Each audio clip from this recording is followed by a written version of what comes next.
चीलिहार जे गोठ खोड़मियूं जे रहवासियुनि जो अस्पताल इंतजामिया ख़िलाफ़ प्रेस क्लब अॻियां एहतजाज। गोठ खोड़मियूं वासियुनि वरियाम पुट कचरो प्रताप चतरू मंगल मोहब्बतूं ज्ञान भील ऐं ॿियनि एहतजाज कंदे ॿुधायो त असां नारी हूरा ज़ाल वालिम खे सरकारी अस्पताल वियम लाइ वठी वियासीं, जिते डॉक्टराणी चेकअप न कयो ऐं डॉक्टराणियुनि असां सां बदतमीज़ी करण सां गॾु असांखे अस्पताल मां ॿाहिरि निकिरी वञण जो चयो।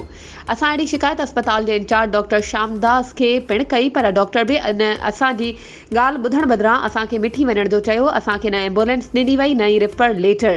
असां पंहिंजी ज़ाती गाॾी कराए नारी खे अस्पताल मां खणाए मिठी लाइ निकितासीं त नारी विच रस्ते में ॿारड़े खे जनम ॾिनो। हुननि इल्ज़ाम मढ़ींदे चयो त हुन अस्पताल में हिन खां अॻु बि असांजी ॻोठ खोड़मियूं जी ईंदड़ मरीज़नि सां अस्पताल इंतज़ामिया अढंगो रवैयो अख्तियार करे थी। हुननि लेडी डॉक्टराणी समेत अस्पताल इंतज़ामिया ख़िलाफ़ लाॻापियल इदारनि खां कार्रवाई करण जो मुतालबो कयो आहे।